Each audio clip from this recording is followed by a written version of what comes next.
냉동차 안에 밤새 갇혀있던 사람에 관한 이야기 들어보셨는지요? 냉동 장치를 꺼둔 차였는데 그 안에 우연히 갇히게 된 모양이에요. 그런데 이 사람이 다음날 아침에 얼어 죽어 있더래요. 냉동차니까 물론 냉동 장치가 꺼져 있어도 한기가 좀 들었을 수도 있었겠죠. 하지만 사람이 얼어 죽을 만한 온도는 아니었단 말이죠. 그러니 시원하다 하고 한잠 자고 나올 수도 있었던 거죠. 그런데 그 사람은 얼어 죽었어요. 생각의 힘이 얼마나 강하냐면 멀쩡한 육체를 죽음으로까지 몰고 가요. 난 죽는다. 이 차는 냉동차다. 내 몸은 서서히 얼어붙는다. 하고 생각했을 수도 있고, 의식으로는 곧 누군가가 와서 문을 열어줄 거야. 난 살아나갈 수 있어. 해도 무의식이 내 이럴 줄 알았어. 난 참 복도 지지리도 없는 놈이야. 이젠 틀렸어. 했을 수도 있어요. 의식이든 무의식이든 그 사람의 체온을 실제로 낮춰 결국 죽어버린 거예요. 참으로 안타까운 일이지만 생각이 현실을 만든다는 이 우주의 법칙에는 예외가 없어요. 이래서 친구들이나 주변 사람들을 지켜보다 보면 꼭 어떤 문제들을 반복해서 일으키면서 살아요. 어떤 사람은 만날 돈 걱정하고 살고, 또 어떤 사람은 만날 몹쓸 남자만 만나고, 또 어떤 사람은 아파서 탈이고요. 그 중에 자기가 태어나기 전에 선택한 경우는 선천적인 질환 정도밖에는 없다는 사실을 혹시 아세요?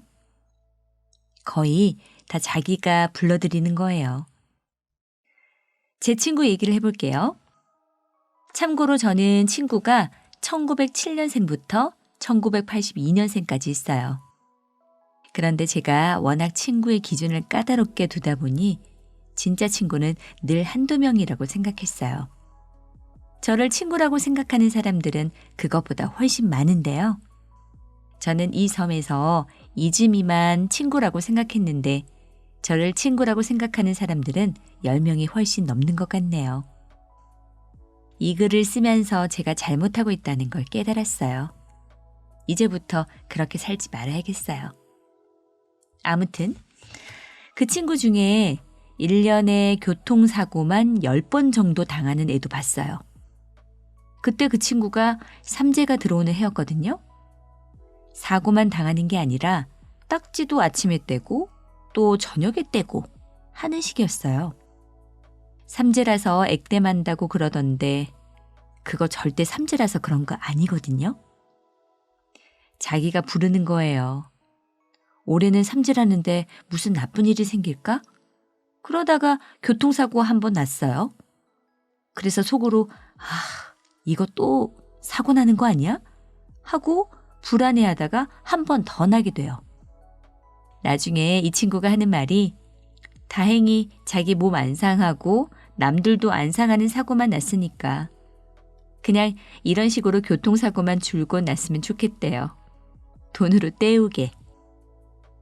말은 그렇게 해도 진짜로 그렇게 바라기야 했겠어요? 그런데도 딱 그 말대로 교통사고만 그해 거의 10번 가까이 나더군요. 이게 바로 절대 예외 없는 우주의 법칙이에요. 생각이 현실을 부르고 만든다는 것. 몹쓸 남자 하나를 만났죠. 그래서 고생 무진장했어요. 그럼 그 다음엔 그 경험을 바탕으로 좋은 남자 만나야 될 거 아니에요? 물론 생각이야 누구나 이렇게 하겠지요. 좋은 남자 만나게 해주세요 하고요. 그리고 그렇게 이루는 사람들도 물론 있어요. 하지만 무의식 속에 나는 항상 몹쓸 남자만 만나는 여자가 아닐까? 난 남자복이 없는 것 같아. 하는 생각이 강하게 들어있으면 자신이 의식적으로 어지간히 노력하지 않는 한 또 그런 남자만 만나게 돼요. 그래서 결국엔 난 남자복 없는 여자라고 자신에게 딱지를 딱 붙여버리고요. 우리 엄마 약봉다리와 건강염려증, 그리고 하루도 안 아픈 날 없는 것도 마찬가지예요. 밖에만 나가시면 펄펄 잘 돌아다니세요. 원래 체질 자체가 튼튼하기도 하시고요. 그런데 본인은 아파야 편안해 하세요. 온갖 정밀검사 다달이 다 받아보시고 수술할지도 모른다고 식구들 겁주시고요. 그런데 실은 우리 집에서 체력은 제일 좋으시거든요. 그래도 집에만 있으면 항상 찡그리고 누워있고 쩌렁쩌렁 야단치다가도 누구한테 전화만 오면 금방 죽어 넘어가는 환자 소리가 나와요. 그러니 몸살 감기 정도는 기본으로 항상 달고 사시죠. 자신이 약하기로 딱 마음먹은 거나 마찬가지니까요. 예전에는 동생들이랑 앉아서 아니 무슨 배우도 아니고 어떻게 저렇게 금방 죽는 소리가 나오냐? 저렇게까지 안 해도 어차피 집안일 우리가 다 하잖아. 도대체 왜 저렇게 아프고 싶어 하는 거지? 아픈 게 뭐가 좋다고? 하면서 남세스럽게만 생각했는데 지금은 마음이 짠해요. 엄마는 관심을 받고 싶으셨던 거지요. 제가 그걸 일찍 알았더라면 그 어리광 다 받아들였을 텐데 지금은 그러고 싶어도 너무 멀리 있네요. 무의식적으로 사랑과 관심은 받고 싶은데 어떻게 그걸 얻는지 모르셨던 거예요. 그래서 앞으로 마치 큰 수술이라도 앞둔 것처럼 행동해서 관심도 받아보고 항상 누워서 이것저것 시키면서 자신의 존재감과 가족들의 사랑을 확인하고 싶으셨던 거지요. 자, 그럼 무의식을 지배해서 인생을 바꾸려면 먼저 자신이 어떤 무의식의 세계를 가지고 있는가 하는 것부터 알아야겠죠? 첫째, 자신의 무의식에 대해 알고 싶으면 바로 지금 이 순간의 현실을 찬찬히 살펴보는 게 가장 좋아요. 왜냐고요? 지금 현재의 생각들이 미래를 만들어 나가고 있듯이 지금의 현실 또한 과거의 생각들이 만들어낸 거니까 그렇죠? 어디서 누구와 어떻게 살아가고 있는지를 한번 보세요. 실은 이 중에서 어떻게가 가장 중요하지만요. 자신의 현실이 지난날 자신이 꿈꿔왔던 미래와 거의 맞아떨어진다면 당신은 대체로 긍정적인 무의식을 가지고 계신 것이고 혹시 자신이 바라왔던 것과는 정반대의 모습을 하고 있다면 부정적인 무의식의 영향을 받고 있다는 거니까 그것을 바꾸려는 노력을 많이 하셔야 해요. 만일 자신이 사랑하는 사람과 함께하고는 있지만 돈이 너무 없어서 고통받고 있다거나 모든 것이 다 바라는 대로 되었는데도 행복하고 충만하지 못하다면 그 부분을 집중적으로 수정하시면 되죠. 둘째, 기도를 하다 보면 무의식이 불쑥 튀어나오는 걸 느끼실 거예요. 생각지도 않았던 말들이요. 자신이 기도하다가 절로 나오는 말이라든가 가슴을 울리는 응답의 내용이라든가 하는 것들을 잘 살펴보면 그 모두가 무의식의 반영이라는 사실을 알게 되죠. 어떤 분의 글을 읽다 보니 생각지도 못했던 일인데 네 자신을 용서하라는 응답을 받으셨다는군요.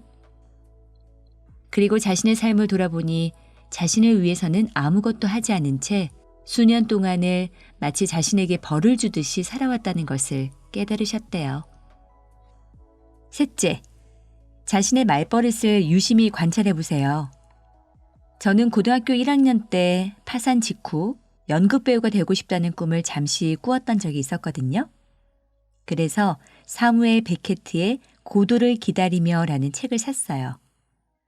거기 첫 대사가 Nothing to be done, 되는 일이 없어 였는데 이상하게 이 말이 저를 끈질기게 따라다니더군요. 그렇게 가고 싶었던 대학도 못 가고 다른 곳에 입학은 했지만 한 학기 한 학기를 그야말로 피가 마르는 심정으로 장학금과 아르바이트에 목매달며 다녀야 했고 졸업 후에도 가는 데마다 문제의 연속이었어요. 어쩌면 그렇게도 골라도 그렇게까지 야비하고 끔찍한 상사들만 걸리는지. 참, 살다 그런 사람들 용을 쓰고 찾아도 힘들 만큼 희한한 사람들만 꼭 걸리더군요. 그래서 그 시절 저는 혼잣말로 nothing to be done 이라는 말을 안 하고 지나가는 날이 없었어요. 그 이외에도 즐겨 썼던 말들이 재수없어. 아, 또 시작이야. 이럴 줄 알았어. 짜증나. 이젠 정말 지겨워. 끔찍하다. 살기 싫다. 하는 것들이었죠. 넷째, 자기도 모르게 하는 행동들을 한번 돌아보세요. 저는 그때 하루에도 몇 번씩 한숨을 쉬고는 했어요. 할머니께서 그렇게 한숨을 자주 쉬면 한숨 쉴 일만 생긴다고 그러지 말라고 하셨는데도 저도 모르게 한숨만 나오더군요. 앉았다 하면 다리를 떤다거나 종이를 잘게 찢는 습관도 있었고, 집에 아무도 없을 때는 레코드판을 박살내버린다거나 베개로 분이 풀릴 때까지 벽을 친다거나. 참, 별짓을 다 했어요. 제일 좋아하는 오락은 두더지 잡기였고요. 아직도 그 오락기가 있나 모르겠네요. 저 두더지가 아무개다라는 마음으로 어찌나 살기등등하게 내리쳐놨던지 자다가 팔이 쑤셔서 깬 적도 있었어요. 다섯째, 어떤 일이 발생했을 때 자신이 어떻게 그 일을 받아들이나 자신의 사고방식을 한번 재점검해보세요. 저는 첫 직장에 학을 떼고 천신만고 끝에 남들 다 들어가고 싶어하는 곳에 취직이 되었는데도 기쁘다기보다는 오히려 무섭더군요. 또 어떤 인간들이 내 상사가 될까? 내가 과연 똑똑하고 개성 강한 사람들 사이에서 잘 해나갈 수 있을까? 만약에 암만 해도 넌 안 되겠다고 그러면서 팍 잘라버리면 어떡하지? 하는 생각들을 하느라고요. 아니나 달라요? 처음에는 무지하게 착한 척하다가 나중에는 자기 집으로 와서 뭘 도와달라느니, 자기가 따로 하는 일이 있는데 호텔에서 하니까 거기로 와서 도와주면 공동 작업한 걸로 제 이름을 올려주겠다느니, 별 멍멍이 수작을 다 부리는 상사가 저를 떡하니 기다리고 있더군요. 회식 가서도 술 안 따른다고 삐삐, 브루스 같이 안 쳐준다고 삐삐. 이건 차라리 그전 직장의 상사들이 그리울 지경이었어요. 그러니 그나마 가뭄에 콩나듯이 생기는 기쁜 일도 순수하게 기뻐하며 받아들여 본 적이 별로 없었어요. 무슨 일이든 걱정부터 하곤 했죠. 그럼 이번에는 제가 이런 저의 부정적인 성향을 어떻게 긍정적으로 확 바꿨는가 하는 얘기를 해야겠군요. 실은 뭘 알고 한 게 아니라 기도하다가 우연히, 의식적으로라도 자신을 바꾸려는 노력을 해야겠다는 생각을 했어요. 하루는 기도하고 응답을 기다리며 엎어져 있으면서 이 생각 저 생각 하고 있는데 또 그놈의 nothing to be done 이라는 말이 떠오르더군요. 그 순간 저도 모르게 벌떡 일어나서 anything will do, 뭐든 다 된다 하고 소리쳤죠. 그리고 나니까 어찌나 속이 후련하고 기분이 좋던지 잠기 밝은 엄마가 방문 벌컥 열고 미친 기집애, 야 식구도 다 자고 있는데 왜 소리를 지르고 난리야? 그러셔도 별로 기도 안 죽고 주무세요 하고 말았죠. 너무 생생하게 그 집이랑 제가 주먹 불끈 쥐고 서 있던 마루랑 엄마의 수세미 같던 머리까지 다 기억나네요. 그날 이후로 제 말버릇을 고치기 시작했어요. 저도 모르게 재수없어 하는 말이 튀어나오려고 하면 아니, 재수없던 시절은 끝났어. 이제부터 무지하게 재수가 좋을 테니까 두고 봐라 하고요. 언제나 잘 될 거야. 그래, 이게 시작이야. 두려워하지 말자. 난 할 수 있다. 안 되면? 안 되면 말고. 딴 생각할 필요 없어. 나만 열심히 하면 돼. 난 충분히 자격이 있어. 하는 말들만 하면서 살려고 노력했죠. 그리고 과외비를 올리고 싶어 죽겠는데 도저히 말이 안 나와서 한참 고민을 한 적이 있었거든요. 그때는 딱 보통 학원 강사 수준으로 받고 있었는데 제가 원래 돈 얘기를 잘 못하는 성격이에요.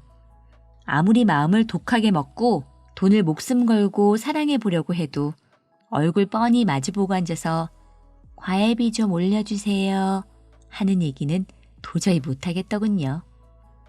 그래서 제가 원하는 액수를 써서 지갑 속에 넣고 다녔어요. 방에도 딱 붙여놓고요. 그리고 무슨 요상한 짓을 또 했느냐 하면 거울 보면서 야, 윤미솔, 넌 꼴찌도 대학 보낸 국보야, 국보. 이번에도 확실히 보낼 거잖아. 그럼 적어도 얼마는 받아야지. 일주일에 2번 무조건 얼마다. 그런데 진짜 기적이 일어났어요. 또 다른 집을 하나 소개받아서 가게 되었는데 이 엄마가 8번이 아니라 4번에 얼마인 줄 알고 한 달치로 제가 딱 바라던 그 액수를 주시는 거예요. 그래서 날름 받아 챙기고는 소개해준 집 엄마한테 과외비를 이제부터 올려야 해서 아무개네 집에서는 얼마를 받기로 했어요. 앞으로도 그 액수가 아니면 학생 더 이상 받지 않을 생각이니 소개해 주셔도 못 간다. 하지만 그 집은 그동안에 정도 있고 하니 올려달라고는 안 하겠다 그랬죠? 그랬더니 고맙다고 하시면서 그 집 엄마한테는 이렇게 싸게 하고 있다는 말을 안 하겠다고 하시더라고요. 그리고 다음 달에 봉투를 열어보니 딱 2배가 들어있어요. 헷갈리셨나 보다 하고 도로 가져갔더니 다른 집들의 절반 가격에 해주면 그만큼 신경 안 써줄까봐 똑같이 내시겠대요. 말버릇을 고치고 믿음을 가지고 간절히 원했더니 그대로 되더라니까요. 그래서 그 무엇보다도 먼저 말버릇부터 고쳐야 해요.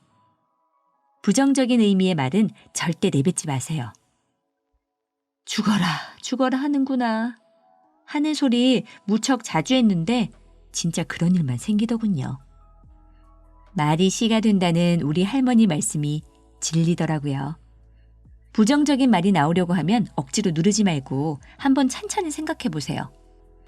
저는 에이 재수없어 이러려다가 속으로 재수없어? 하지만 내가 정말 재수없기를 바라는 거 아니잖아. 재수 있길 바라지. 그리고 이 일이 정말 재수 없는 일인지 재수 있는 일인지는 지나봐야 아는 거고. 진짜 이게 재수 없는 일이라도 내가 재수 있는 일로 만들면 되는 거야 하는 식으로 생각했거든요. 그랬더니 생각도 슬슬 긍정적으로 바뀌더군요. 저처럼 거의 10년 가까이를 실패와 좌절만 거듭해온 사람. 게다가 어린 시절에도 아이고 네가 뭘 제대로 하나 하겠어? 하는 소리를 들어왔던 사람은 그 반복되는 악순환의 고리를 끊는다는 게 쉽지가 않더라고요. 모처럼 이악 물고 가고 싶은 대학 한번 가보자고 덤벼봤는데 보기 좋게 실패했죠? 그러니 당연히 좌절하고 부정적으로 생각하게 되잖아요. 그럼 또 그 생각이 부정적인 현실을 만드니까 당연히 또 실패하게 되는 거죠. 이렇게 끝없이 악순환이 계속되는 거예요. 그러니 독한 마음 먹고 딱 잘라줘야 해요. 안 된다면 몰라도 한 달만 마음 먹고 노력하면 인생이 확 바뀌는걸요? 그때는 이런 걸 몰랐지만 지금은 내게 닥치는 모든 일이 신께서 주시는 최고의 축복이고 최상의 선물이다 라는 사실을 뼛속 깊이 느끼고 있어요. 아토로의 말처럼 신께서는 항상 제일 좋은 것만 주신다는 것을 알게 되었지요. 아버지 돌아가셨을 때 저는 신을 찢어 죽인다고 설친 적도 있었어요. 하지만 이젠 알아요. 아버지의 죽음조차도 제게 주어진 최상의 선물, 최고의 축복이었다는 것을요. 저는 그 섭리를 몰랐기에 어떤 사건들에 의해 행복했다가 불행했다가 했던 거예요. 가난은 물론 힘이 들어요. 만만치 않은 도전이죠. 하지만 그렇다고 해서 그 기세에 꺾여 불행해하거나 좌절할 필요는 없거든요. 다시 17살로 왕산도가 너무 먹고 싶어 놀이터에 떨어져 있는 동전을 줍던 소녀로 되돌아간다면 그 반짝이는 동전 속에서 신을 발견할 수 있을 텐데, 그리고 감사의 기도를 올리고 무한한 행복을 느끼며 가게로 달려갈 텐데 말이에요. 그때도 감사할 일이 너무도 많은 시절이었죠. 왕산도 나눠 먹을 동생들도 있었고 밤 늦게까지 기다릴 엄마도 있었고 그 누구보다 아버지가 저와 함께 이 세상을 함께 살아가고 계셨고 저는 건강했고 꿈이 있었고 세상의 모든 아름다움을 보고 듣고 느낄 수 있었어요. 충분히 행복할 수 있는 기회를 그냥 놓쳐버린 거죠. 단지 가난 때문에요. 지금은 제 의식도 그렇고 무의식도 그렇고 그 어떤 부정적인 생각도 들지 않아요. 인간이니까 싫어하는 것도 있고 두려운 것도 있지만 그런 것들조차 저를 휘두르거나 해칠 수 없다는 걸 이미 아는걸요. 병에 걸려도 굶어 힘이 들어도 당장 죽음을 목전에 두고 있어도 신을 원망할 일은 없어요. 질병을 통해 건강할 때는 몰랐던 체험을 할 수 있게 되었으니 감사하고 굶주림 속에서도 아직 목숨이 붙어 있다는 희망이 있으니 감사하고 비참한 죽음을 당하는 순간에도 제가 돌아갈 곳은 본향 밖에는 없으니 또 감사한 거죠. 이렇게 생각해서 그런지 인생이 무지하게 순탄하게 굴러가요.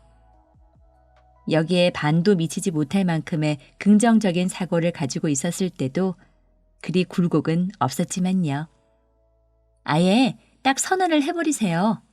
난 긍정적인 사람이다. 난 뭐든지 할 수 있다. 난 부자다. 이런 말을 입 밖으로 내면서 자기 최면을 걸어버리세요. 아예 세뇌를 시킨다는 기분으로요. 그리고 인상 찌푸릴 일 생기면 미친 척하고 한번 웃어보세요. 미소리가 신께서는 항상 제일 좋은 것만 주신다니 어디 한번 믿어보자. 이 일이 인상 찌푸릴 일이 아니라 웃을 일인지 누가 아냐? 하고요. 이런 의식적인 노력이 따르지 않으면 악순환의 고리를 끊기란 사실 힘들어요.